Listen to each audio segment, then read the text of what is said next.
दोन्ही पाईप जे आहेत हे दोन्ही पाईप ओपन करायचे. दोन्ही पाईप ओपन केले हे दोन्ही पण ओपन करून टाकायचे. इथे दोन्ही पण पाईप ओपन करून टाकायचे, जेणेकरून काय होईल, हवा जरी मारली तर पाईपलाईन पण क्लीन होऊन जाईल. सगळ्यात पहिला. दुसरं गाडी जॅकपॉट ती आहे, डब्यात ऑइल खाली आलं, डब्याच्या इथं पण हवा मारली, हे जे छोटं वाल फिल्टर आहे क्लीन झालं, नवीन चेंज करायचं, चेंज करून टाका मोठं वाल. ठीक आहे. गाडी जॅकपॉट स्टेरिंग फ्री फिरत, स्टेरिंग जेव्हा फ्री फिरवता तेव्हा हा जो पिस्टन आहे हा पिस्टन काय होतो, हा अप डाऊन होईल, वर खाली वर खाली. आणि जेवढं ऑइल त्यात आहे सगळं ऑइल बाहेर, ऑइल बाहेर आलं की परत पाईपलाईन लावा. आता पाईपलाईन लावल्यावर आपण गाडी चालू करतो ऑइल हीच पद्धत आहे. लक्षात घ्या. ऑइल काही वेळेस असं पण होतं, ऑइल टाकल्यावर ते टेस्ट येतो नाही का, एक बबल येतात, किंवा असं पण होतं की ऑइल बाहेर फेकत आहे. ते कशामुळे होतं, हा एअर पकडल्यामुळे होतं. पण एअर का पकडण्याचं कारण आहे, एकदम चुकीच्या पद्धतीने ऑइल टाकलं तर, नाही तर हा जो सक्शन पाईप आहे म्हणजे इथून ते इथपर्यंत या पाईप मध्ये कुठेतरी गडबड आहे. हा एक तर फुटलेला असेल, लिकेज असेल, कारण काय तो लीक दिसणार नाही जेव्हा बाहेर बघायला, कारण तो सक्शन ओढतो, त्याचं कामच ते ओढायचं, तर ऑइल तिथून बाहेर येणार नाही. पण जेव्हा तुम्ही तो पाईप घेऊन असं ओढून बघणार तेव्हा दिसणार तुम्हाला त्यावर क्रॅक आहे बारीक बारीक. जेव्हा काही वर्ष 10 वर्ष गाडी चालणार तेव्हा क्रॅक होतो, तर तो चेंज करा. किंवा मग इथे या पंपाला एक रबर वॉशर येतो अडॅप्टरला, त्या वॉशरला जर रबर जरी नसतं किंवा बँजो वॉशर असतं ते नसेल तरी होईल, जर दूध असेल किंवा काय असेल इथे प्रॉब्लेम तरी होईल. बरोबर, हे झाले याचे प्रॉब्लेम. किंवा ऑइल टाकताना चुकीच्या पद्धतीने टाकलं तरी. मग ऑइल टाकायचं कसं, ऑइल टाकताना परत तेच सगळे पाईप लावून घ्यायचे. ऑइलने डबा आपला भरायचा, डबा भरला की हाफ सेल करायचं, फक्त सेल करायचं, म्हणजे ज्याने काय होईल, इंजिन फिरलं, गाडी चालू होणार नाही. इंजिन फिरलं, पंप फिरला, सक्शन झालं, ऑइल खाली आलं, परत ऑइल टाका, परत सेम करा, परत एक 3दा करा. 3दा केल्यावरती 3 लिटर ऑइल बसतं, 2-2.25 लिटर तुमच्या डब्यात येऊन जाईल. त्या कंडिशनला गाडी चालू करा. गाडी चालू केल्यावरती जर काही प्रॉब्लेम म्हणजे बाकीचं ऑइल टाकून प्रॉब्लेम येणार, एअर बबल येणार नाही. बरोबर, ऑइल टाकायची पद्धत. आणि बऱ्याचदा असं होतं की स्टेअरिंग आवाज करते, आपण गाडी बघतो की गाडी एअर आहे, डबा उघडून बघितलं तर दुसरा बबल आहे, त्या कंडिशनला काय करायचं. जर तसं असेल तर सुरुवातीला स्टेअरिंग व्हील जे आहे आपण, ते स्टेअरिंग व्हील कुठल्या पण एका साईडला फिरून घ्यायचं, विदाऊट चॅक खाली गाडी कुठल्या पण एका साईडला फिरवायचं, लेफ्ट किंवा राईट. तुम्ही जेव्हा फिरवताना साईडला एक आवाज शेवट, बरोबर ना, त्या आवाजाला स्टेअरिंग व्हील दाबून ठेवायचं 2 सेकंद, परत राईट साईडला फिरवायचं. राईट साईडला फिरून पण काय करायचं, स्टेअरिंग व्हील दाबून ठेवायचं. जर स्टेअरिंग मध्ये आवाज आहे आणि तुम्हाला चाकत खोलल्यावर दिसतंय का याच्यात बबल येत आहेत किंवा काय, त्यावेळेस स्टेअरिंग हार्ड आहे, बबल येतात तुम्हाला दिसतंय, फुल टर्न मारायचा, दाबून ठेवायचं 2 सेकंड, परत फुल टर्न मारायचं दुसऱ्या साईडला, परत दाबून ठेवायचं. ही प्रोसेस कमीत कमी 20 ते 30 वेळा करा. पण स्टेअरिंग ऑइल डब्याचं झाकण जे आहे ते उघडं ठेवा, हे झाकण आहे हे ओपन करून ठेवा. तुम्ही जेव्हा दाबताय तेव्हा काय होतं, हा पॉकेट आहे ना, हा पिस्टन आहे, पॉकेट इथं एकत्र येणार, टच होणार आणि ऑइल सर्क्युलेशन होणार. आयडलिंग मध्ये ऑइल फक्त स्टेबल राहतं, जर दाखवलं ना असं राहतं, ऑइल फ्लो कसा नसतो, फक्त ऑइल आहे. पण तुम्ही जेव्हा स्टेअरिंग कुठल्या साईडला फिरवता तेव्हा ऑइलचं काय होतं, रोटेशन चालू होतं, म्हणजे स्टेअरिंग गेअरमधून रिटर्न ऑइल फिरवण्याच्या आज येणार. या प्रोसेसमध्ये जर एअर असेल नॉर्मल तर निघून जातं. बरोबर, ऑइल कसं टाकायचं, कसं सोडायचं आणि एअर ब्लिडिंग, 3 गोष्टी तुमच्या लक्षात. विदाउट जॅकअप ना, विदाउट जॅकअप. हा, विदाउट जॅकअप. तुम्ही विदाउट जॅकअप करसाल त्याच वेळेस ते होईल. आणि अजून एक विषय, काही गाड्या ज्या आहेत तुमच्या, मला वाटते विठाईच्या पहिलं, हा विठाई गाड्या ज्या आहेत त्याला नंबर लिहून घ्या वाटतं, गेअरवर नंबर असतो 2013-27C59. 2013 हा विठाई 2013-27C59.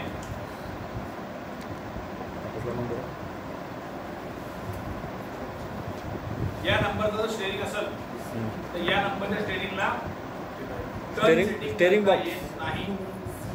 स्टेरिंग बॉक्सला हा नंबर असेल का तिथे? स्टेरिंग गिअरबॉक्सला राणे TRW च्या पुढे हा नंबर असेल. स्टेरिंग गिअरबॉक्सला 3 नंबर असतात. सर्वात पहिला नंबर असतो तो असतो त्या OEM चा पार्ट नंबर, ज्याची गाडी आहे, लेलँड, टाटा, आयशर, जो कोणी असतो. दुसरा नंबर जो असतो आमचा नंबर, राणेचा पार्ट नंबर. तिसरा जो असतो सर्वात खाली तो असतो सिरियल नंबर. तर मधला तुम्हाला हा नंबर भेटेल. आणि त्याला तुम्ही जर चेक केलं ना, त्याला पपेट पण वेगळा येतो. दाखवेल मी तुम्हाला पपेट. आता नॉर्मली बाकी गाड्यांना तुम्ही बघितलं असा पपेट असतो, बरोबर ना? हा पपेट असतो, त्याला वेगळा पपेट असतो. हा पपेट टर्न सेटिंग करता येत नाही, त्या पपेटने टर्न सेटिंग करता येत नाही. तो ऑटो पपेट म्हणतो. तुमच्या गाड्यांमध्ये आहे, स्लाईड पण आहे, दाखवेल त्यामध्ये. ठीक आहे. साहेबांनी जर सांगितलं की पपेटचा बोल्ट काढायला काढू, तो पपेटचा बोल्ट नका काढू. सिंपल का नका काढू? पपेटचा बोल्ट काढला तर टर्न सेटिंग डिस्टर्ब झाली, आणि टर्न सेटिंग जर चुकीची झाली तर याच्या आतमध्ये जर तुम्ही बघितलं माहिती नाही, त्याच्या आतमध्ये बघा इथं स्प्रिंग असते. कोणी बोलला का पिस्टन? बघितलेलं आहे? काय असतं पिस्टन मध्ये? 2 इकडनं तिकडनं स्टॅम्प असतात, स्प्रिंग असते आणि फायबरची नीड असते आतमध्ये, बरोबर ना? या जागेत बरोबर.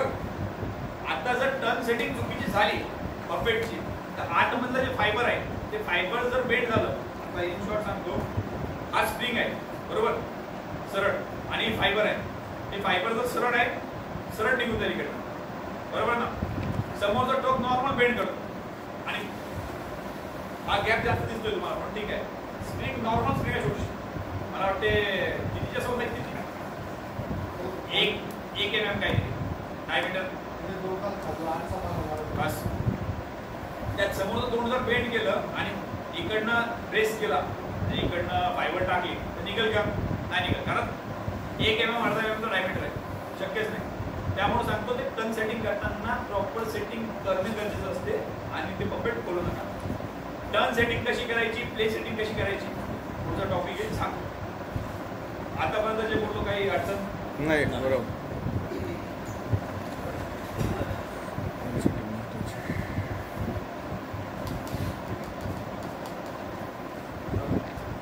स्टेरिंग वेळेचा क्रॉस सेक्शन, हा रिटर्न बोर्ड, हा प्रेशर बोर्ड, बरोबर. हा पपेट, मॉनिटर बांधायचे, हा वॉमेट वॉल, ठीक आहे.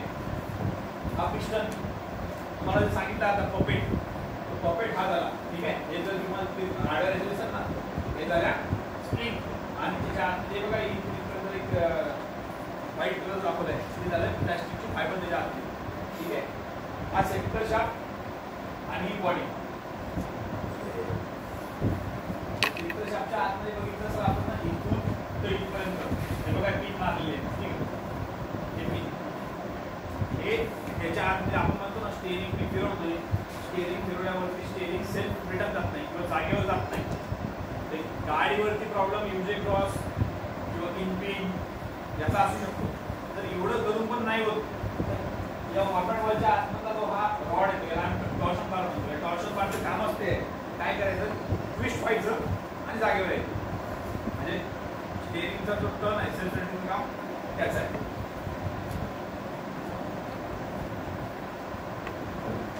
हे बघा, मी जसं तुम्हाला सांगितलं होतं, टर्न एअर काढण्यासाठी टर्न का मारायचं. हे बघा, ज्यावेळेस क्रॉस सेक्शन व्ह्यू आहे की ज्यावेळेस गाडी न्यूट्रल पोझिशनला आहे त्यावेळेस ऑइल शांत आहे, हे निळं दिसतंय ते ऑइल आहे, ठीक आहे. याचा एक व्हिडिओ पण आहे माझ्या लॅपटॉपमध्ये, दाखवलं.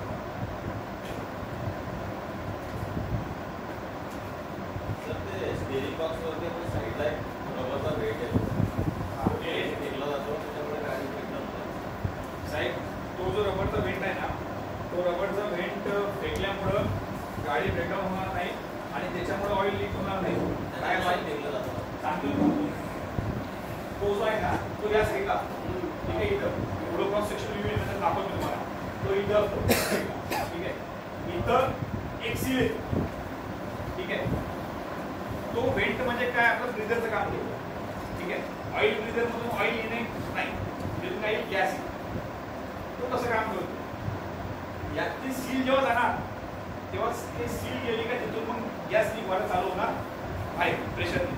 त्यामुळे सगळ्यात पहिले रबर उडणार तिथून मागे. कस्टमर लोकांना वाटतं ते रबर टाकलं तर होईल, पण रबर जर टाकलं पण रबर फेकून चालू होतं. हे चालू होतं.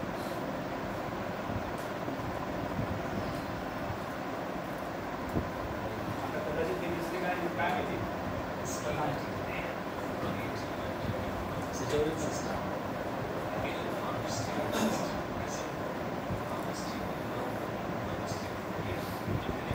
स्क्रीन शेअर करता येईल ना वर तिथे स्क्रीन शेअर करता येणार नाही का? मी एकच लक्षात ठेवा आहे बघा. आता हे न्यूट्रल कंडिशन आहे, ठीक आहे. गाडी चालू केली,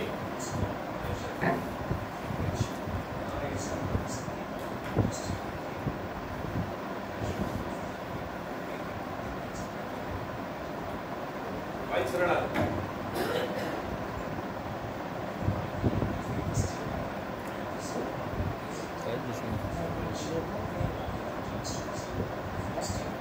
हे न्यूट्रल बरोबर, म्हणजे काय न्यूट्रल कंडिशन दाखवू नाही बघा.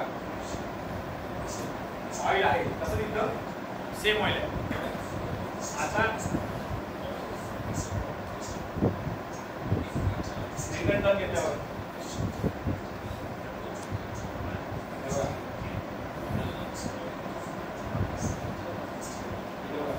लेफ्ट टर्न घेतला, ऑइल आला, ऑइल इथं आलं बरोबर. इथे येऊन पिस्टनला त्याने खाली ढकललं, खाली ढकलून काय करतो ऑइल पॅसेज तो ब्लॉक करतो. ब्लॉक केल्यामुळे प्रेशरनी इकडे टर्न घ्यायला सोपं पडतं. हे लेआउट आहे. राईट टर्न घेतलं बघा, ऑइल इथे त्याच्या आतमधून येईल बघा. म्हणजे ऑइल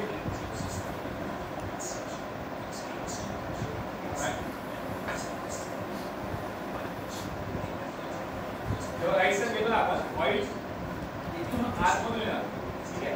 आणि इथं बघा इथे एक ग्रीन कलर दिसते का, ही सील असते.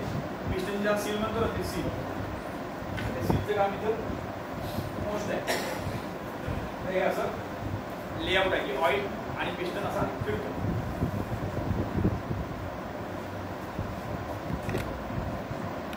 हा पॉकेट त्याला आपण गन सेटिंग साठी म्हणतो.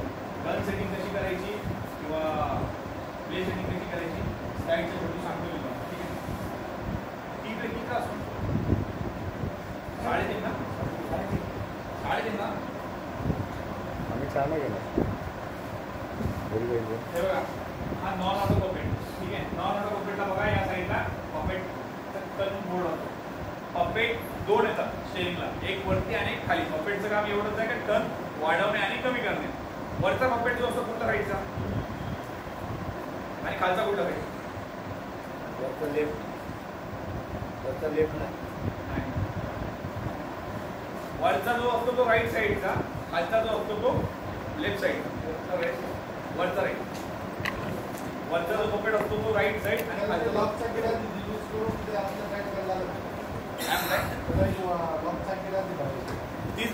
सेटिंग सांगतो तुम्हाला मी. सेटिंग वरती येतो, लॉक चाकीवरती म्हणतात सेटिंग वरती येतो. पॉकेट लक्षात ठेवा कुठला कुठला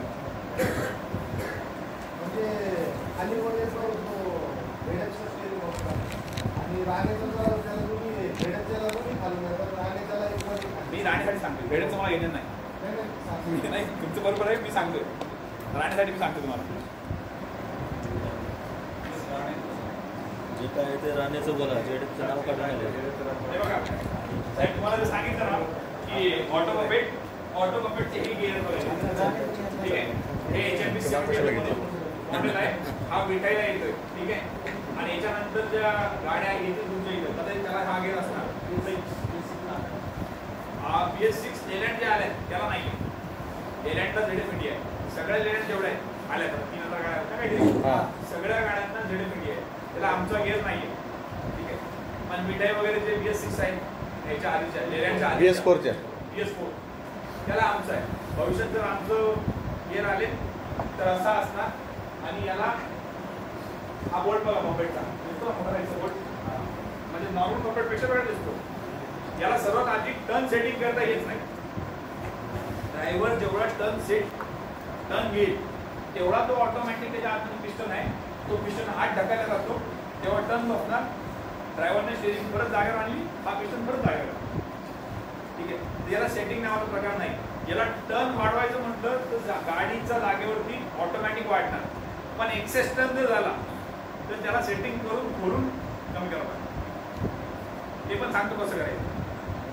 ठीक आहे, आता टर्न वाढल्यामुळे कधी कधी काय होतं, ते नाही का गाडी लेफ्ट साईडला ड्रायव्हर साईडला उठली, तसे जर प्रॉब्लेम आले, हा स्टेरिंग असला तर टर्न कसा कमी करायचा ते पण सांगणार.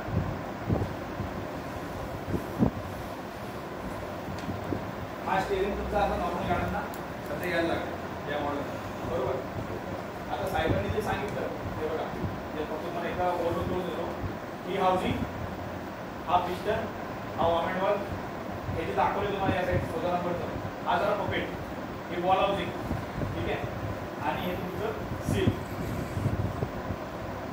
हे तुमचं सेक्टर शाफ्ट, इकडं बेरिंग, पॅकिंग, इकडं तुमचं प्रॉब्लेम होतं. ठीक आहे, आता मला तुम्ही सांगा कितीदा असं होतं की तुम्ही वरचं सील मारलं, वरचं सील म्हणजे म्हणतो ना स्क्रॉचचं ऑइल सील, किती सक्सेस होतात आणि तुम्ही मारता कसं एक सांगा. सील काढण्यासाठी कूलर त्याचा पाईप आहे, हा जर बंद केला गाडी चालू केली सील बाहेर निघते. बरोबर. आणि बाकी कसे मारता? बाकी पुश आहे, वर्षाला मारतात ना, आम्ही ट्रेनिंग दिले ना तुम्हाला दिलं. साहेब डेपो लेवलला पण सक्सेस होईल ते या माणसाने सांगितलं. त्याला काय करायचं माहिती आहे का, आता यांनी कुठे बघितलं मला माहिती नाही, बरेच लोक तसं करत नाही. काय करायचं, रिटर्नचा पाईप ज्यांनी ते सांगितलं की ब्लॉक करायचा, रिटर्नचा पाईप ब्लॉक न करता बी करता येईल. त्याला काय करायचं, सुरुवातीला इथं सर्किट जे येते लॉक, ते लॉक काढायचं पाहिजे, बरोबर. लॉक बाहेर काढलं, सगळ्यात पहिलं तुमचं एक डमी सील असेल ते काढायचं, लॉक काढायचं सर्किट, ते काढली. शक्यतो जर रिटर्नचा पाईप ब्लॉक केलं तर फारच चांगलं, जर नाही पण केला तर गाडी जॅकवरती ठेवायची, फुल टर्न मारायचा, सॉरी जॅकच्या खाली ठेवायची, फुल टर्न मारायचा. जॅकच्या खाली ठेवून जेव्हा तुम्ही फुल टर्न मारणार तर सील ऑटोमॅटिक सीलवरती काय होईल, लोड येणार. सीलवर लोड आला, सील जागेवर उठून जाणार थोडी, ते उठली का स्क्रूड्रायव्हर काढून बाहेर काढायची, परत नवीन सील ठेवायची, जुनी सील वरती ठेवायची काढलेली, प्रेस करायची, लॉक लावायची, संपला विषय. आपण काय करतो, त्याला बारीक स्क्रूड्रायव्हर घेणार किंवा थोडा मोठा घेणार, इकडनं पटका मारणार, त्याला बाहेर काढणार, डॅमेज करून. साहेबांनी ते सांगितलं सक्सेस होत नाही. सक्सेस न व्हायचं कारण सांगतो, तुम्ही ज्यावेळेस फटका मारता ना सील वरती याला, वॉल स्लीवला, त्याच्यावरती नाही काही छोटासा पार्ट असतो गोल बघा, वॉल स्लीव त्याला बसते. आपण ज्यावेळेस फटका मारतो सील डॅमेज करून तो फटका खाली जातो. कारण काय, हेडलाईट काढून करणार, कोणी कसं करणार, फटका कुठल्या अँगलला बसतो आणि कितीचा बसतो सांगता येत नाही, आणि माणूस चिडलेला असतो, कारण तो मंदिरच्या मायला चान्स झाले करतो, एका फटक्यात तो कार्यक्रम करतो. त्यामुळं ते जे पद्धत आहे यांनी सांगितली ती सर्वात उत्तम आहे. लॉक काढायचं आणि फक्त टर्न फुल मारायचा, कुठली मार जागा सोडणार, म्हणजे इझी काढता येईल. म्हणजे ऑइल खाली सांडणार 100%, आणि ऑइल खाली सांडलं तुमचं जागा सोडली आहे. काय आहे, आपल्याला मारावं का लागतं त्याला, कारण ते ट्रॅक त्या जागेवर बसले बरेच दिवस झाले, बरोबर, ते पकडले त्याला, ही टू साईडची बॉर्डरची पकडली ना फक्त.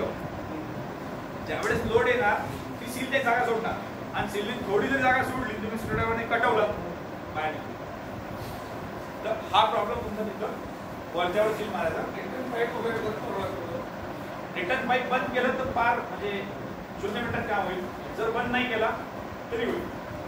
रिटर्न पाईप जागेवर दाबला तरी करते, पण तुम्ही टर्न मारा त्यात तुम्ही काय जॅकअप करून टर्न मारायचा, जॅकअप नाही, स्टेअरिंगवर लोड आला पाहिजे, स्टेअरिंगची जागा खाली पाहिजे जमिनीला. ज्यावेळेस जमिनीला असणार त्यावेळेस लोड येईल ना, कसा लोड येईल, बरोबर. बरोबर सर, ॲक्च्युली तुमच्या कंपनीचे स्टेरिंग बॉक्स असलेले, पण ती दुसरी कंपनी का ते स्टेरिंग बॉक्स झेड इंडिया साहेब याच नाही का लक्षात घ्या, त्या तुमची चुकी नाही. चुकी काय होतं माहिती आहे का, तुमच्याकडून इनपुट जातं, बरोबर. त्या कंपनीचे नाव पण कन्फ्युजन, झेडएफ राणे आणि झेडएफ इंडिया. तुम्ही काय बघता? झेडएफ. आता याच वर्गात तुमचे एमयू वगैरे सर्व होते, इकडे ट्रान्सलेशन इकडे आलं. तर असे काही डिमांड होत आहे का साहेब? ते स्टेरिंगचं जे आहे झेडएफचे प्रॉब्लेम नाही, इंडियाचे आणि राणेचे आहे. काय प्रॉब्लेम गाडीचे? ऑइल सील हे सांगत आहे. ऑइल सील का होतात? कारण मारायची पद्धत चुकीची आहे. कुठे अडकत आहे त्यामुळे हे सांगतो. राणीचे काढून झेडएफ टाकते का बरं?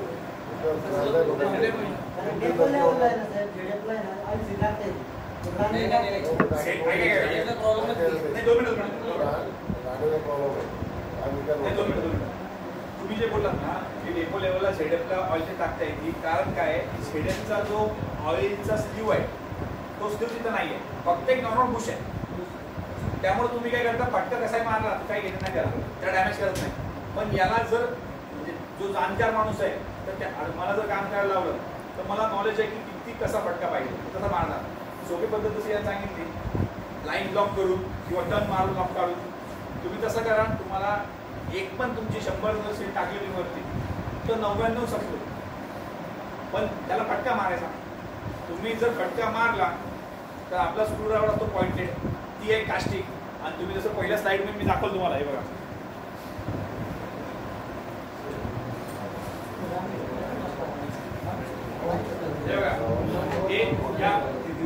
या पोर्शनच्या वर तुम्ही सील असते, बरोबर.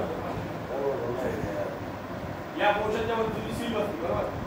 आता तुम्ही जर फटका मारला आणि ही जे रेड कलर ब्लू कलर दिसते हे ऑइलचे डायरेक्शन आहे, म्हणजे ऑइल इथं प्रेझेन्स आहे, बरोबर. नॉर्मल जरी कास्टिंगला ॲल्युमिनियमचा पार्ट आहे त्याला पॉइंटेड वरती फटका बसला ते लगेच क्रॅक होणार. क्रॅक झालं तर ऑइल इथून प्रेशर यायला चालू होईल. आपल्याला वाटतं सील बसली नाही, बरोबर, पण सीलचा प्रॉब्लेम नाही आहे. प्रॉब्लेम हा क्रॅक झाला याचा आहे, बरोबर.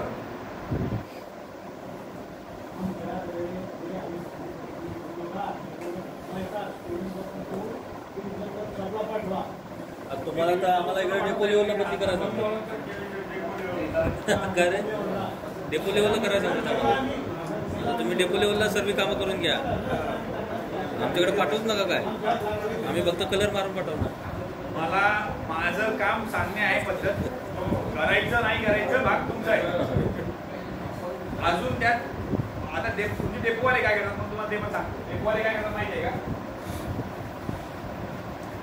डेपोवाले काय करतात? हा पिस्टन पुरा आत ठेवतात, हे इथून 4 बोल्ट काढतील आणि बाहेर ओढणार. ही पद्धत पण व्यवस्थित आहे, त्यात डॅमेज होत नाही. कारण काय? हा जो पार्ट आहे हा कम्प्लीट आतमध्ये राहिला, डॅमेज होता विषयच नाही.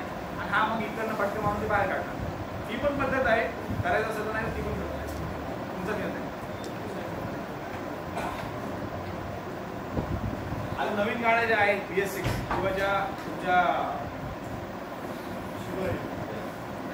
लालपरी लेलँडच्या 3000 गाड्या ज्या आल्या त्यांना या मॉडेलचं स्टेरिंग आहे. हे नाही आहे, पण मॉडेल आणि टॉर्क हाच आहे. HFP 72.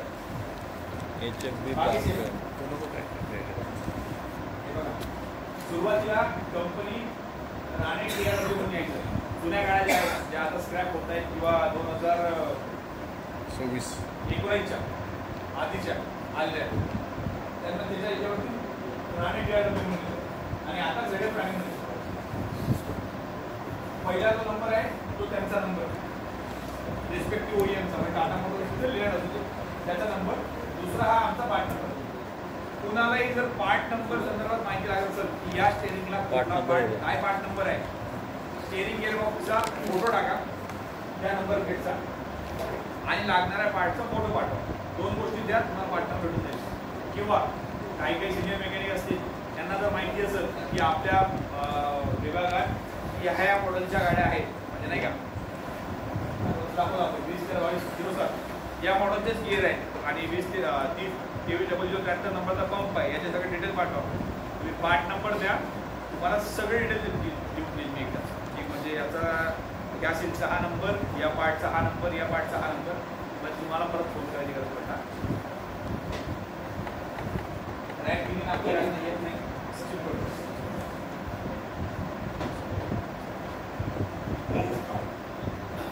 वेन पंप, हा वेन पंप येतोय बऱ्याचशा गाड्यांना. आज आहे ना तोंड दाखव सर, क्लिप आला ना. बॅक लेलँडला दुसरा येतं सर, फक्त दोन चेंज आहे. हे समोरचा आहे ना, त्याला गिअर आहे. हा त्याला गेअर आहे. एवढंच फरक आहे, बाकी काही फरक नाही. याला गिअर ड्राईव्ह आहे, हा 10 ड्राईव्ह आहे. तो टायमिंग मध्ये बसतो, हा हा कॉम्प्रेसरच्या मागे बसतो. फरक काय नाही. BS6 ला फिट आहे का आता? हा, फक्त एक लक्षात ठेवा, कसं असतं माहिती आहे का, पंप कुठल्या डायरेक्शनने घेतो ते महत्वाचं. आता तुमच्या इथं मॉडेल नाही म्हणून ठीक आहे, पण कसं आहे, हा जो पंप दाखवलाय, ठीक आहे, हा पंप घड्याळासारखा पण फिरून प्रेशर बनवतो किंवा घड्याळाच्या विरुद्ध दिशेला फिरून पण प्रेशर बनवतो. त्यामुळे CW आहे का CCW आहे ते पाहणे महत्वाचं, बरोबर ना. तसं लेण्याचं टाटा असेल तर एकच मॉडेल आहे, तुम्ही इंटरचेंज करू शकता, पण कधी पण पंपाचा नंबर प्लेट वाचणे गरजेचे आहे. किती LPMचा आहे, किती बार आहे आणि डायरेक्शन कसं आहे प्रेशरचं, CW आहे की CCW आहे, म्हणजे इंटरचेंज करण्यासाठी.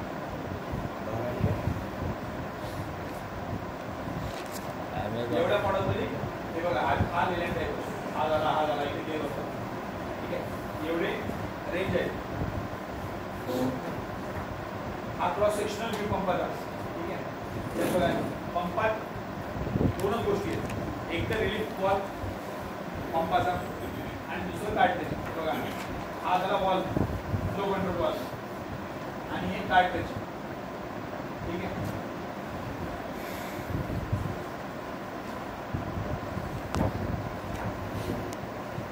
मगाशी सांगितलं ना, गाडी चालू करू नका वगैरे वगैरे, हे या कार्ट्रेजसाठी, म्हणजे हे जे कार्ट्रेज दाखवतोय हे वाला, यात बघा ही कॅम्परिंग आहे, ठीक आहे. हे रोटर आणि हे जे आडवे पट्टे आहेत हे झाले प्लेट या टाईपमध्ये, ठीक आहे. यात बघा काहीतरी गॅप आहे का, नाही ना, काहीतरी मायक्रॉन मध्ये गॅप आहे, म्हणजे त्याच्याला लागूनच चालते म्हणतो, बरोबर. आता यात जर एअर एन्ट्रॅपमेंट झालं किंवा ड्रायर मध्ये चालला, तो काय करेल, नॉर्मल घासल पाहिजे आणि आवाज चालू कर, बरोबर. आवाज चालू करू करू हळूहळू तो आवाज समजा राहिला, तो प्रेशर कमी होणार चालू करतो आणि मग स्टेअरिंग हार्ड होतो. आपले ड्रायव्हर लोक MSRTC गाडी कशी चालवतात तुम्हाला बऱ्यापैकी माहिती, चाकं उघड ठेवून किंवा स्टेअरिंग ऑइलची काय कंडिशन आहे, काय गती आहे तुम्हाला माहिती आहे, म्हणजे ऑइल आणि ग्रीस कसं आहे, बरोबर ना. त्यामुळं पंप जर तुम्हाला वाटतं का स्टेअरिंग पंप प्रेशर बनवत नाही, तर आपण कसं चेक करतो, आपण काय करतो, रिटर्न लाईनचा फिल्टर काढून बघतो. रिटर्न लाईनच्या फिल्टरला जर प्रेशरने ऑइल येत असेल तर प्रेशर बनवते, जर नसेल येत तर नाही बनवत. जर त्या कंडिशन तुम्हाला वाटतं का रिटर्न लाईनला ऑइल येत नाही, तर त्यासाठी पंपाच्या इथला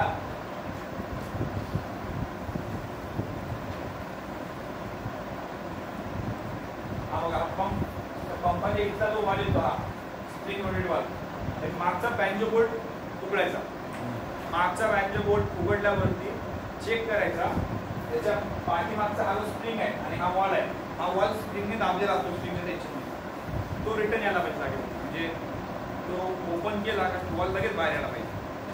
जर तो बाहेर आला याचा अर्थ तो वॉल अडकलेला नाही आहे, आणि जर तो वॉल बाहेर नाही येत आहे याचा अर्थ तिथं घाण जाऊन किंवा घाण ऑइल जाऊन किंवा त्या वॉलच्या इश्यूमुळे तो काय झाला, जागेवर जाऊन अडकलाय. तो जर जागेवर जाऊन अडकला तर पंप प्रेशर बनणार, पण ते प्रेशरने ऑइल जे बाहेर जायला पाहिजे ते जात नाही, बरोबर. हा वाला वॉल त्या कंडिशनला स्क्रूड्रायव्हर पुष्ट वगैरे बघा, पंप करायचा आणि लाकडा वाजून आगडायचा, म्हणजे तो वॉल आतमधला फ्री होऊन बाहेर निघाला. आणि परत निघाला की एकदा त्याला पॉलिश पेपरनी आजूबाजू पॉलिश पेपर मारायचा, हवा मारायचा, परत लावून द्यायचा. लावल्यावरती चेक पण द्यायला पुश करून की असा अपडाऊन होतो का नाही होत, जर होत असेल तर त्या कंडिशन लॉक करायचं, ठीक आहे.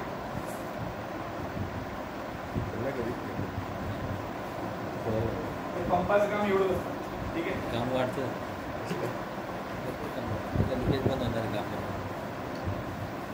ह्याच्याकडे ताट नाहीच राहत. रिझर्वायर काय आहे सिंपल जसं आपलं ऑलरेडी बोलून झालं. एक ऑइल टँक आहे, एक फिल्टर आणि एक स्ट्रेनर. पण एक लक्षात ठेवा, आता नवीन काळात नवीन फिल्टर बघितले का तुम्ही? नवीन टाईपमध्ये आले. पहिला आधी सुरुवातीला आपले कुठले होते ते वरतून टाईट करण्याचे होते ना,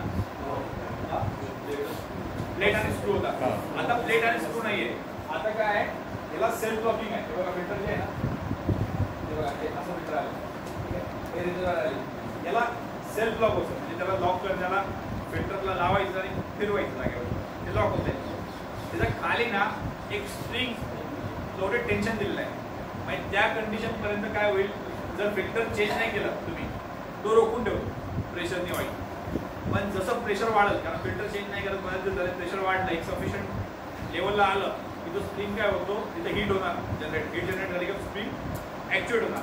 तो स्प्रिंग जसा ॲक्च्युएट झाला, automatic without filter oil steering दबाय त्याला चालू होईल. ठीक आहे. याच्या फिल्टर का माझं जे सांगायचं होतं तिथपर्यंत तुम्ही आले. ठीक आहे. आता मला तुम्ही सांगा तुमचे काय प्रश्न उत्तर आहेत. हां, तिथून ते लिकेज होतं साहेब, ती ओरिंग बदलावं लागेल. ती जर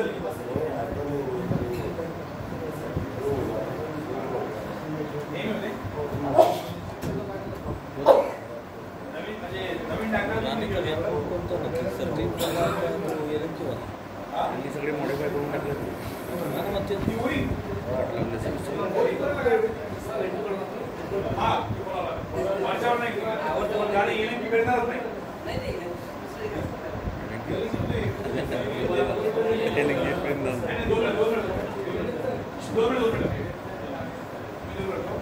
तो सर्किट वाला जो येतो कार वाला, यस प्रॉब्लेम आहे. जो सर्किटवाला येतो ना तो जेडीएफ इंडियाचा आहे. हा व्हॅन पंप. एलेंकीवाला आहे ना ह्यांचा आहे, राहण्याचा.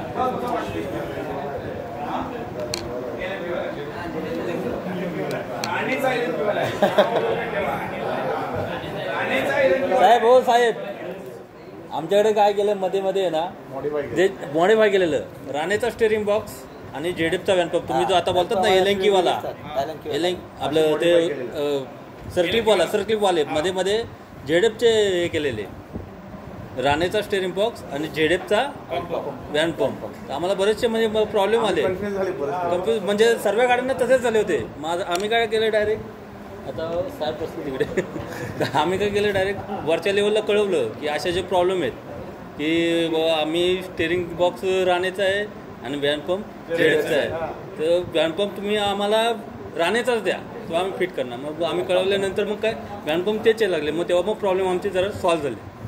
तर लिकेज बिकेजचे जे प्रॉब्लेम येतात का नाही, तर व्हॅन पंप पण चुकीचा लागला, राणेचा स्टेअरिंग बॉक्स आणि जेडीएफचा व्हॅन पंप, त्याच्यामुळे लिकेजचे प्रॉब्लेम येतात. जेडीएफचा तो पंप आहे ना, त्या पंपला जे रॉक काढून सरले काढून ठोकावलं लागतं ना, हां पहिलं तर ते ओरिंग कट नसेल तरी कडू, कारण तो सहजासहजी निघत नाही. त्याला बरेच लोक काय करतात, इकडनं एअरचं प्रेशर देऊन पण पाहतात, नाही प्रेशर दिल्यावर सटकल तो बाहेर म्हणून पण सोडत नाही. ठीक आहे. आणि चुकून चाकून जर ती ओरिंग त्या प्लेटला अडकली, वो नहीं निकलेगा. आणि बस आपण त्याला काय करावं लागते, इकडनं घेऊन त्याला प्रेस मशीनवर प्रेस करून म्हणा किंवा मारून म्हणा, त्यात ती ओरिंग पूर्ण डॅमेज. त्यामुळे तो त्याचा प्रॉब्लेम आहे. आमचं सिंपल मागे एलेंकी आहे, एलेंकीला फिरवायची आणि ओरिंग काढायची, बरोबर. 14ची एलेंकी तेवढं जाऊन काढायची. ते पण अजून एक लक्षात ठेवा, 2 मिनिट. अजून एक लक्षात ठेवा, कमीच गाडी येते आपली, कमीच असू दे किंवा मग लेलँड असू दे किंवा कुठली असू दे, याला जर राहण्याचा पंप असेल, ठीक आहे, आणि त्याची जर प्रॉब्लेम असेल तुम्हाला की स्टेअरिंग ऑइल आणि इंजिन ऑइल मिक्स व्हायला लागेल. आणि राणेविषयी सांगतो मला, राणेविषयी बाकी तुम्हाला माहित नाही. राणेविषयी तर त्याच्यानंतर आपण काय करतो, सील टाकतो. सेल टाकल्यावर कधी कधी प्रॉब्लेम सॉल्व्ह पण होतो आणि कधी कधी होत पण नाही, परत तो प्रॉब्लेम येईल पाहिजे तुम्ही आता तुम्ही टाकलं चल जाऊ दे आपली चुकी जायचं परत एकदा टाकलं तरी सेम झालं. त्या केसमध्ये काय आहे तिथं एक नॉर्मल ग्रू येतो, एक नॉर्मल ग्रू येतो तिथं सील बसते आणि बेरिंग बसते वेल पंपाला त्या जागेवरती. तो ग्रू चेक करा, तो ग्रू जर डॅमेज झाला असेल तरी प्रॉब्लेम येईल. तो ग्रू बसण्यासाठी आहे आतमध्ये जे गॅसेस बनतात ते गॅस बाहेर जाण्याचं काम त्या ग्रूच आहे. हा वन वे वॉल म्हणा किंवा ग्रू असतो एक नॉर्मल असं डिप कट सारखं कट आहे, तो प्लेन आहे, तो काय नाही. पण त्याला जर कुठं डॅमेज झाला असेल किंवा तो डॅमेज ब्लॉक झाला नाही का तर मग काय होईल, गॅस बाहेर जाणार नाही. गॅस बाहेर जाणार नाही प्रॉपर, तर गॅस कुठून जाणार मग सीलला बाहेर काढून जाणार बरोबर. तर ती चेक करा बरोबर. आणि काय प्रॉब्लेम आहे ते लवकर मॅच होतो. राणेचा स्टेरिंग बॉक्स आहे ना आणि वॅनपोन जरी राणे झाला तर 2-2-3-3 वॅनपोन लावावं लागतं. आता आम्ही गेले 8 दिवस 7 वॅनपोन टाकले तरी पण नाही झालं. मॅच झालं म्हणजे काय होतं, हा जो तुम्ही टाकला हा कुठून टाकला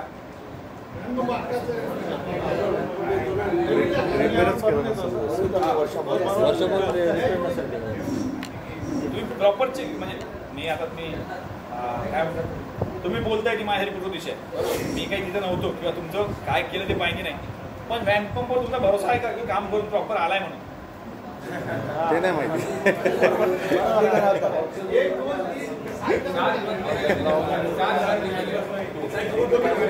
एक लक्षात ठेवा मी तुम्हाला काय सांगितलं, पंपाच्या तिथं साईडला पंपाच्या तिथं रिलीफ वॉल येतो, तो रिलीफ वॉल एकदा उघडून बघा. किंवा नॉर्मली आता जो काम करतो, आता तुमचा अनुभव आहे साहेब तुमचा म्हणजे तुम्हाला तुमचं वय सांगतो तुम्हाला अनुभव आहे, नॉर्मल ऑइल टाकून पंप फिरून बघायचा हाताने प्रेशर बनवतो का नाही. ऑइल वॅन पंपला 2 होल आहे, एक आहे आपला इनचा एक आहे आउटचा. इन मध्ये ऑइल टाकायचा पंप पूर्ण भरून घ्यायचा आणि आउटचं होल जे आहे ते नॉर्मल बंद करायचं. आपण नाही का लहानपणी ते घरात पुढे पाणी मारतो पाईपाने त्यावेळेस कसं करतो पाईपाला तोंड बंद करतो आणि बारीक चालू ठेवतो, तसंच करायचं. नॉर्मल तोंड चालू ठेवायचं आणि पंप फिरवायचा हाताने. तुमचे पंप कसे आहेत ते बघा, CW आहेत का CCW आहेत. फिरवताना लक्षात ठेवायचं असं फिरवतोय तर या होलमधलं ऑइल खाली जाते का, जाते याचा अर्थ हा पंप CW आहे. नॉर्मल फिरून बघा 2-3 रोटेशन केले का हा लगेच पिस्काय म्हणायला चालू करा. मग ते प्रेशर किती आहे तुमच्या लक्षात येईल की बाबा पंपाचा प्रॉब्लेम आहे का गिअरचा प्रॉब्लेम आहे का गाडीवर प्रॉब्लेम आहे, एक लक्षात येईल. नॉर्मल चेक करून बघा. यात कमी लेलँड जर असेल तर फार चांगलं, कारण फिरवायला तुम्हाला गिअर पण येतो म्हणजे तुम्हाला स्पीड भेटत हाताला. आणि कमी इंचला तुम्हाला ते ड्राईव्ह असल्यामुळं फिरवता येणार नाही.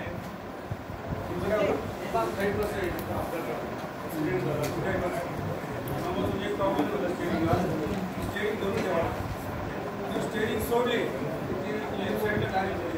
2 मिनिटं.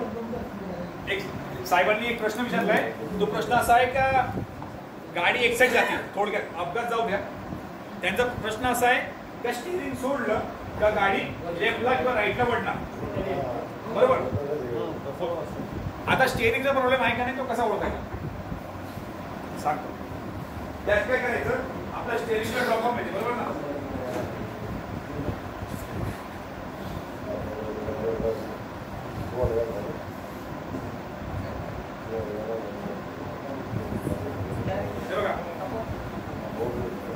स्टेरिंगला ड्रॉप माहिती बरोबर. या साईडनी पाठीवर साईडनी ड्रॉप माहिती त्या टायरवर आपला बसतो बरोबर. पुशरॉड टायरवर पाठीमागे ड्रॅगलिंग पुशरॉड बसतो आपला बरोबर. तो तिथून डिस्कनेक्ट करायचा, तो तिथून काढून टाकायचा. वरतून युजर क्रॉस जो आहे तो पण काढून साईडला ठेवून द्यायचा. गाडी चालू करायची आणि फुल रेस करायची. RPM तुमचं किती असेल मॅक्सिमम 1800, 2400, 2200 जे काय असेल त्या RPM ला आणायचं. गाडी तुमची रनिंग नाहीये, आयडलिंग लाईन न्यूट्रल लाईन, तुम्ही फक्त गाडी काय केली जागेवरती ऍक्सिलेट केली आणि स्टेअरिंग तुमचं सगळं डिस्कनेक्ट केलेलं आहे. म्हणजे पाठीमागचा तुम्ही पुशरॉड पण काढलाय आणि इथलं युजे पण. हा स्टेअरिंग ऑटोमॅटिक फिरायला नाही पाहिजे. हा स्टेअरिंग बॉक्स जो आहे याला जो ड्रॉपअप लागलाय तो पुढं पण नाही यायला पाहिजे मागं पण नाही यायला पाहिजे, तो जागेवर थांबायला पाहिजे. विषय नंबर 1. हा जर पुढं आला किंवा मागे आला तर साईडला वर फिरायला घेतलं, हा जो शाफ्ट आहे हा शाफ्ट पण फिरतो. हा फिरायला नको. जर हा फिरला तर याचा अर्थ तुमची गाडीला पुलिंग कंप्लेंट किंवा वॉबलिंग कंप्लेंट जी म्हणतो ती आहे. स्टेअरिंग गिअरबॉक्स खोलून देऊन टाका. बरोबर. 1. 2. गाडीला हे पण चेक करा की आपल्या आधी लोकांनी मेकॅनिक होता त्याने असं तर नाही ना की पंप चेंज केलाय.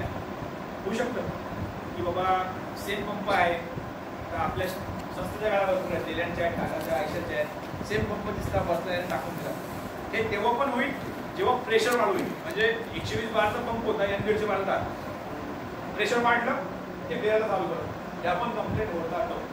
तुमच्या डेपोला तुम्ही सगळं पहिलं सांगितलं करून बघा. जर तुम्हाला वाटलं कधी होते तर त्याला प्रॉब्लेम आहे. आपला स्टेरिंग कॉलम बाजूला काढायचा आणि आपला फुल अँड पुशोट असतो तो पण काढून ठेवायचा. गाडी स्टार्ट करायची, फुल रेस करायची, हँडब्रेक मारून हँडब्रेक लावून ना तो हल्लाच ना पाहिजे. हल्ला म्हणजे स्टेरिंग बॉक्स स्टेरिंग बॉक्स त्यावेळेस आता आमच्याकडं प्रत्येक हा वर ते पण MSRTC 2 मिनिटं बघतो. माझे मापून 15 मिनिटं राहिले, 15 मिनिटात मी सोडतो. नाही फक्त 15 मिनिटं वेळ द्या. कारण काय आता सत्र म्हणजे प्रत्येकाचं बोलचाल चालू आहे तर सत्र रंगल आणि त्यांना पण समजायला पाहिजे.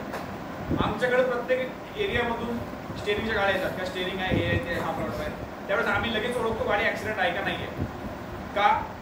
कारण ज्यावेळेस गाडी अपघात होती किंवा गाडी खड्ड्यात आदळल्या पाहिजे त्यावेळेस काय गाडीचा जो टायर आहे ड्रायव्हरचा तो अख्खा त्याला रबर आहे, एअर आहे, सगळं आहे. बरोबर ना. पण जेवढा त्याला अपघातचा इम्पॅक्ट येतो तो सगळा ड्रायव्हरच्या हातात जाणार. कारण स्टेरिंग जे आहे ते पुढच्या टायरसोबत डायरेक्ट कनेक्ट आहे. तो कुठून जाणार? स्टेरिंग गिअरबॉक्समधून. त्यामुळे हा जो वॉल आहे हा वॉल या वॉलला प्रॉब्लेम नाही. बघा 2 वॉल दिसतात स्टीलचे. आपला जो जॅक असतो जॅकला लीड स्क्रू येतात. बरोबर ना. बरोबर ना. ते लीड स्क्रू फिरल्यावरती जॅक आपला अपडाऊन होतो. सेम पिस्टन त्याच फिनोमिनावरती वर्क करतो. RCB म्हणतो आपल्याला, रिसर्क्युलेटिंग वॉल मेकॅनिझम. त्याच्यावरती तो काम करतो. याचं काम काय गोल फिरायचं आहे. पण ज्यावेळेस इम्पॅक्ट येईल त्या पॉईंटला येऊन तो बॉल काय करणार? पिंच करणार. त्याला आपण म्हणतो ना स्टॅम्प मार्क सोडून जाणार. जसे पिस्टन स्टॅम्पिंग वॉलचे स्टॅम्पिंग मार्क येतात ना पिस्टनवरती त्या टाईपमध्ये तसं होणार. सोबत इथं जी ड्रायव्हरिंग येते ती ड्रायव्हरिंग जरी ट्रॅक झाली तरी प्रॉब्लेम येणार तुमची ओढायची. बरोबर. त्या केसमध्ये तुम्हाला ड्रायव्हरिंग चेंज करणे किंवा अख्खा कॉर्नर वॉल चेंज करणे ते मला डिव्हिजनला काम होतं. माझी काही गाडी आहे अशी 2 वेळा स्टेरिंगवर ड्रायव्हरकडून जेव्हा मी ओव्हरटेक करायला तर वरती स्टेरिंगला भरपूर प्लेट आहे.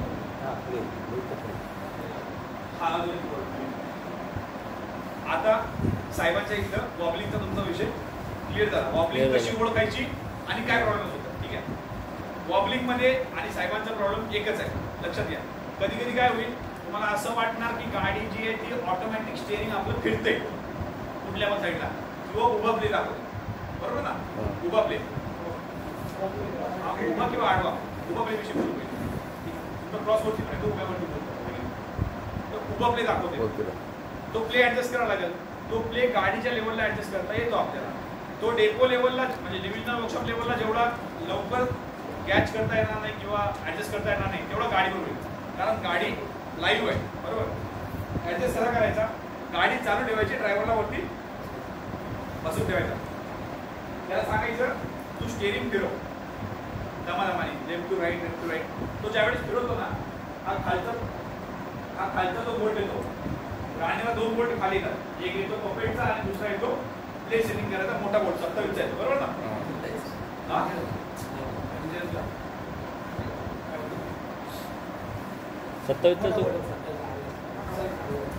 साईज वरती जाऊ नका.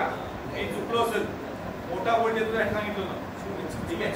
प्रत्येक याला वेगळा वेगळा येतो. बोल्ट 2 येतात. एक पॉकेटचा येतो, एक प्लेस सेट करायचा येतो. बरोबर. सेंटरला येतो.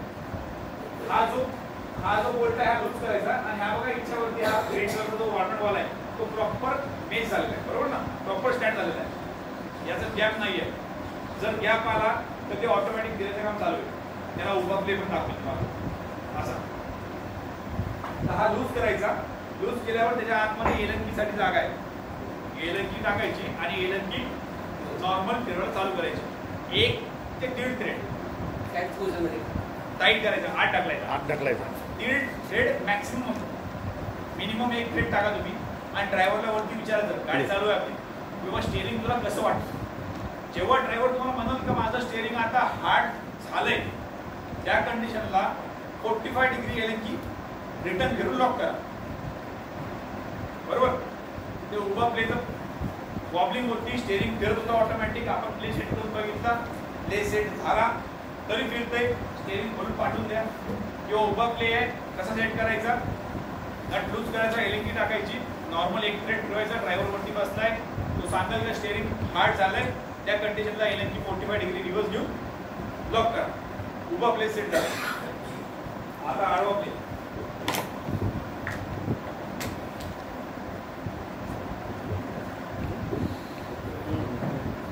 आता आडवा प्ले सेट करताना पण सेम आपला पुशरॉड पहिले काढायचा, पुशरॉड काढायचा आणि यूजे क्रॉस जागेवर ठेवायचा. यूजे क्रॉस ज्यावेळेस आपण फिरवतो म्हणजे स्टेअरिंग व्हील फिरवतो त्याच कंडिशनला टायर फिरायला पाहिजे. बरोबर. लगेच म्हणजे स्टेअरिंग व्हील फिरवायला चालू केलं टायर लगेच रिॲक्ट व्हायला पाहिजे. जर नाही होत आहे त्या कंडिशनला इथे मायनसचा स्क्रू चावीमध्ये बोल्ट असतो. बरोबर ना. 22 बोल्ट लूज करायचा आणि स्क्रू चावी टाईट करायची. तुम्ही जसं स्क्रू चावी टाईट करणार ना, हे जे टीथ आहे सेक्टर शाफ्ट आणि पिस्टनचे ते प्रॉपर मेश होते. म्हणजे सेक्टर शाफ्ट कसा आत प्रेस होत जाईल. हा जसा प्रेस होईल यातला क्लिअरन्स कमी होईल, तो प्ले ऍडजस्ट होईल. फक्त टाईट करताना एक लक्षात ठेवायचं की स्टेअरिंग फिरवायला सांगायचं ड्रायव्हरला. बरोबर. बंद मध्ये फिरवलं तरी चालेल कारण लोड नाहीये. पुशरॉड काढलं आहे ना, लोड नाहीये.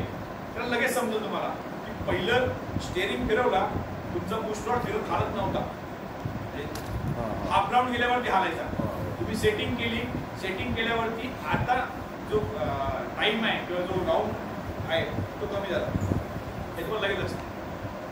बरोबर. आणि काय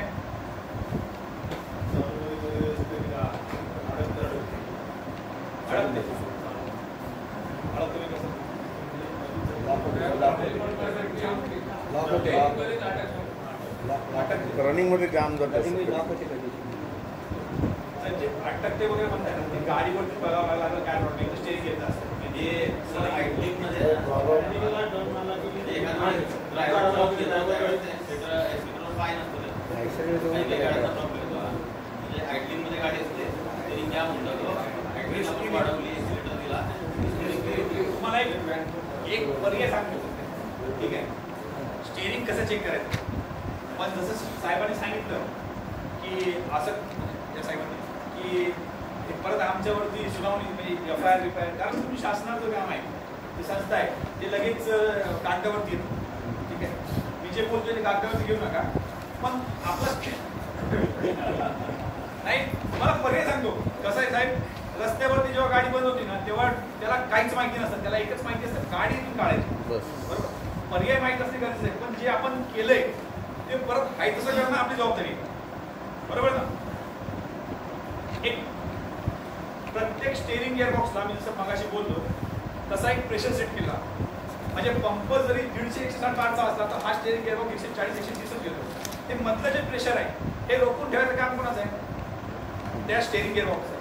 आता स्टेअरिंग गिअरबॉक्स मी काहीतरी असं त्या स्टेअरिंग गिअरबॉक्सच्या आतमध्ये जर बघितलं ना आपण, एक साईडला बँजो बोल्ट बघितला का राणीच्या स्टेअरिंग गिअरबॉक्सला, तो बँजो बोल्ट उघडायचा. त्याच्या आतमध्ये एक स्प्रिंग लोडेड वॉल असतो. त्या वॉलवरती R10, R14, R7, R16, R12 असं काहीतरी लिहिलेलं असतं. 10चा बोल्ट येतो नॉर्मल जेव्हा लिहिलेला असतो तो काढून टाकायचा आणि त्याच्या आतमध्ये स्टील बॉल टाकायचा. स्टील बॉल म्हणजे छर्रा, हा बेरिंगचा बोल. आता तो कुठल्या साईडचा टाकायचा, तो त्याच्या आतमध्ये जे होल आहे त्या होलमध्ये जाऊन आतमध्ये तो स्टेअरिंग मध्ये नाही पडला पाहिजे, या साईडचा टाकायचा. इन शॉर्ट तो टाकला की तिथं परत लावून घ्यायचं. आता काय होतंय, तुमचा जेवढा पंप प्रेशर बनवतोय सगळ्याचं सगळं प्रेशर बनवतं ना स्टेअरिंग गिअरबॉक्सला. जर त्या कंडिशनला तुम्हाला वाटतंय की आता स्टेअरिंग गिअरबॉक्स फ्री आहे, स्टेअरिंग गिअरबॉक्स करून मला पाठवावं लागेल. आणि जर तरी नाही झालं तर पंप पण भरून पाठवावं लागेल. कारण काय पंप प्रेशर तुमचं बनवतं का नाही म्हणून ते बघावं लागेल. कारण ऍक्सिलेटर केल्यावरती येतोय, म्हणजे ऍक्सिलेटर केल्यावरती त्याला आता जे प्रेशर थांबून ठेवलं होतं ते प्रेशर पण त्याला जायला चाललं.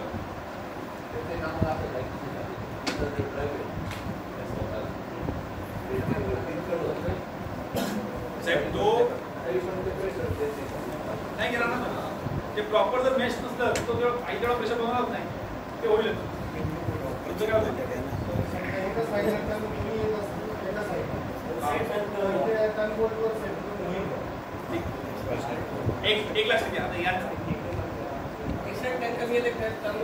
समझा मेरे को मैं उन पे जवाब दे रहा मैं वही बोल रहा हूँ उनका सवाल ही बोल रहा मैं तो यांचा असा प्रॉब्लेम आहे हे म्हणतात की आमचा टर्न जो आहे ते एका साईडला कमी आहे एका साईडला जास्त आहे बरोबर जर तुम्ही स्टेअरिंग गिअरबॉक्स सोबत ड्रॉप मग पाठवता का पाठवतो फक्त जेडीएसच्या याला पाठवतो स्टेअरिंग गिअरबॉक्स सोबत ड्रॉप पाठवा का नका पाठवा अरे ऐका ना एक मिनिट माझा विचारण्याचा दृष्टिकोन लक्षात घ्या मी काय म्हणतोय स्टेअरिंग गिअरबॉक्स सोबत जर तुम्ही ड्रॉप पाठवला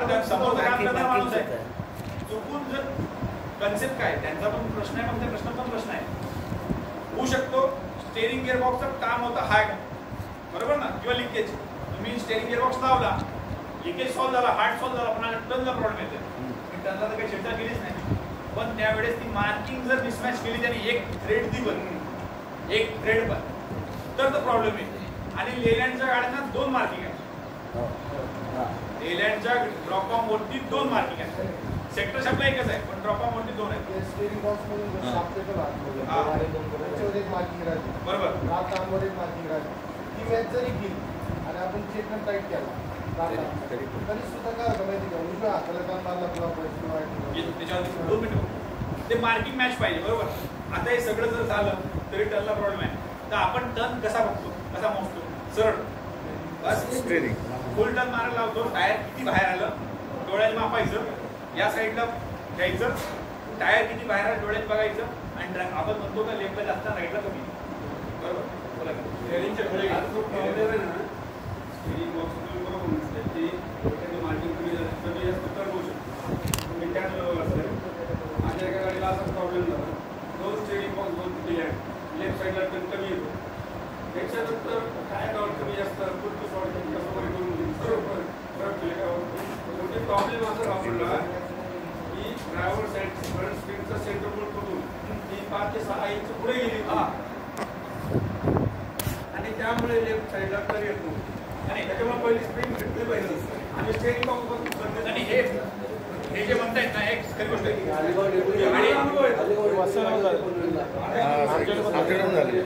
स्प्रिंगला अटकायचं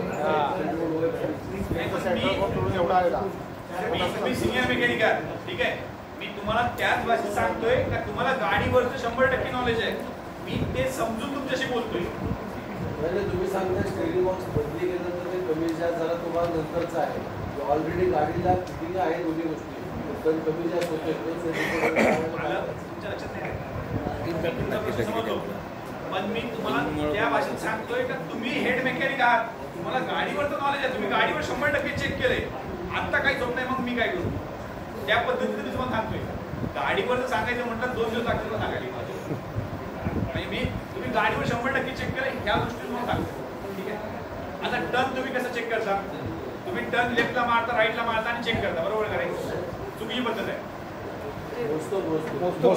स्टेअरिंग आपल्याला पाहिजे की स्टेअरिंग व्हील सरळ ठेवायचं टायर सरळ ठेवायचे स्टेअरिंग वरती आणि त्या डॅशबोर्ड वरती एक मार्किंग करायची ती मार्किंग टू मार्किंग किती वेळेस मॅच होते लेफ्टला किती वेळेस राऊंड मॅच होते राईटला ते बघायचं ज्या गाड्या आहेत छोटा स्टेअरिंग आणि मोठा स्टेअरिंग बरोबर विठाईला मोठा स्टेअरिंग येतो विठाईच्या याला चेकडाऊन कंडिशनला 5.5 राऊंड 6 राऊंड यायला पाहिजे 5.5 साडेपाच ते अर्धा राऊंड कमी असतो तेवढे यायला पाहिजे विठाईला आणि ज्या जुन्या गाड्या आहेत त्याला HMP 64 आहे त्याला 5 राऊंड मॅक्सिमम 5 पेक्षा कमी 4.5 बरोबर ना काय करायचं सगळ्यात पहिलं लेफ्ट पासून राईटला पूर्ण राऊंड मापायची किती बरोबर आता BS6 विठाईचं म्हणजे क्लिअर राहील 5.25 साडेपाच येत आहे लेफ्ट पासून राईटला तर गिअरचा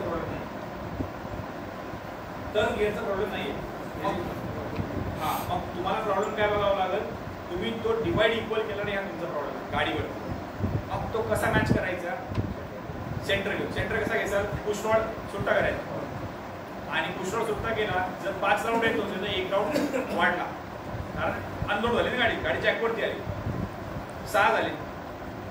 परत फुल टर्न मारायचा, 6चे निम्मे 3 करायचे, 3ला स्टेअरिंग व्हील पकडून ठेवायचं, घालून पुश रॉड सेट करून लावायचं. सिंपल, बरोबर. आता हा झाला गाडीवर टर्न डिवाइड करणे. जर तरी होत नाही तर आपल्याला माहिती पडेल की आता इकडनं 3 आलाय, म्हणजे लेफ्ट पासून राईटला सेंटरला 3 आलाय, पण राईटला कमी आहे, त्यावेळेस खालचा आता लक्षात घ्या. आता जो वरचा बोल्ट आहे तुमचा राईटचा, तो वरचा बोल्ट बाहेर काढायचा, पण तो किती, 2-3 थ्रेड. खालचा पहिले चेक करायचा खालचा किती आहे, त्या हिशोबाने वरचा बाहेर काढायचा. आणि जर खालचा एक्सेस असेल तर पहिले खालचा 8 टाकायचा 3 थ्रेड आणि वरचा 3 थ्रेड मग बाहेर काढायचा. त्याने काय होईल, ते स्प्रिंग आणि आतली जे फायबरची स्टिंग येते ती बेंड होणार नाही. ती जर बेंड झाली तर आखरीला नाही का ड्रायव्हर म्हणतो बघा शेवटच्या राऊंडला माझं स्टेरिंग दुखतंय, झटका मारते, ओढा लागते, ते त्याचे प्रॉब्लेम आहे. पप्पेटला जर प्रॉब्लेम झाला तर त्याला प्रॉब्लेम आहे, बरोबर. आणि काय ट्रेनिंग नामदेव पाटील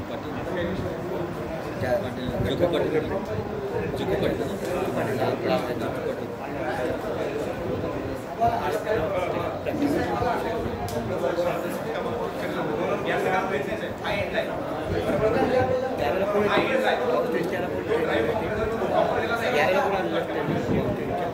येणार आहे बोलू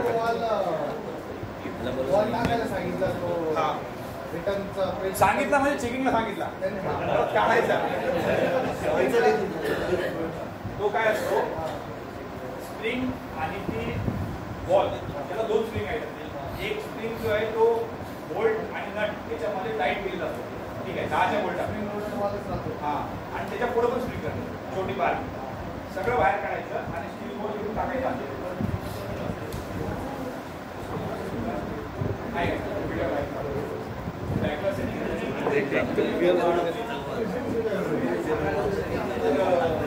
तो बॉल असा टाकायचा, आतमधलं जे बॉल आहे तो ऑइल जातो, आत पडायला नाही.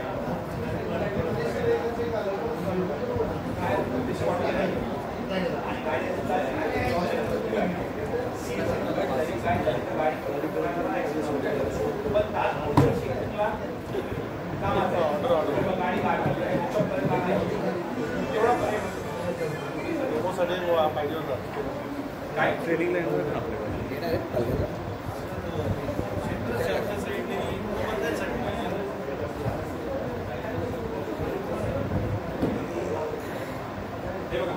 आणि एक साहेब, आणि या साहेबांनी विचारलं म्हणून सांगतो, नंतरचा पण रबरच्या पाठीमागं सील आहे, बिरिंगच्या पलीकडे सील, बिरिंग इकडनं सील आहे आणि तिकडनं पण सील आहे. बिरिंग या साईडनी ते सांगतो. याला डुप्लिकेट काय कारण ऑइल पलीकडल्या साईडने राहतं. हे झाली साईड डोअरची प्लेट सेक्टर शाफ्टची, ठीक आहे. इथं तुमच्या आलं रबर, फोटो पण लावलेला आहे, याच्याकडे दिलेला आहे. रबर बाहेर ते सांगतो ना, रबर बाहेर आहे, रबर या साईडला आला, हा सेक्टर शाफ्ट. या प्लेटमध्ये इथं आली सील पहिली, मग आलं बेरिंग, बेरिंगच्या सीलच्या नंतर त्याला एक साईडला बॅकअप साठी कट नाही व्हावं म्हणून एक प्लेट सारखी प्लेट आहे गोल, बरोबर. ती प्लेट वॉशर म्हणतो, त्याच्यानंतर बेरिंग, त्याच्यानंतर बेरिंग आहे. आता ही जी सील सांगितली, ही सील जर कट झाली तर इथून गॅस जी आहे ती गॅस येणार आणि पहिलं त्या रबरला बाहेर निघणार. ते रबर नाही म्हणून लिकेज होत नाही, पण ते रबर जर बघितलं तर त्याला असं होल आहे, आतले गॅसेस बाहेर गेले पाहिजेत पण बाहेरचं आत नाही आलं पाहिजे. ते रबर जर नसेल तर तिथून धूळ माती कचरा जाऊन मग ते जाम होणार. सेम दुसरं आपला डबा ऑइलचा, ऑइलच्या डब्यावर तुम्ही कितीही पुसा, ड्रायव्हर लोक काय करतात, ऑइलच्या डब्याला प्लास्टिकची पिशवी एकदम चुकीचं आहे. कारण ते तिथं वरतून गॅसेस पडले तिथं आपल्याला नाही का, आपल्याला वाटते गॅसेस पडले, हे पडले, ऑइलचा डबा गॅस म्हणजे मातीने भरलेला आहे. काय होतं, त्याला ब्रीदर आहे, तुमचं इंजिनचं ब्रीदर, तुम्ही कितीही पुसा धूळ माती तिथे गेलंच ना, तसं ते डब्यावर येईल. आणि त्याने जर इंजिनच्या ब्लेझरला बोल्ट लावून बंद केलं, इंजिन किती मिनिटं चालू? 2 मिनिटं 3 मिनिटं. पण तसंच याने काय करतो हा, याने पन्नी लावली का याचा गॅस बाहेर जाणार नाही, गॅस बाहेर जाणार नाही, रिटर्नला प्रेशर वाढणार, प्रेशर वाढलं स्टेरिंग हार्ड होणार. मग हा म्हणणार 40-50 किलोमीटर गेल्यावरती स्टेरिंग हार्ड होतं आणि गाडी 2 मिनिटं थांबवली, 5 मिनिटं थांबवली तर स्टेरिंग फ्री होतं. 5 मिनिटं 6 मिनिटात काय होतं, त्याला तेवढी जागा भेटते की गॅस बाहेर पडायला. परत गॅस ओरिंग रबर तिथे बघायला पाहिजे. आणि काय प्रॉब्लेम?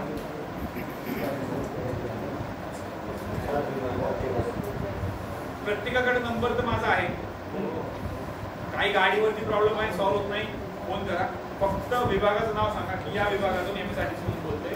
पार्ट नंबर लागला तर स्टेअरिंग गिअरबॉक्सचा किंवा वेनपंपच्या पार्ट नंबरचा फोटो पाठवा आणि रिस्पेक्टिव्ह जो पार्ट आहे किंवा जो सील आहे त्याचा फोटो पाठवा. भेटू.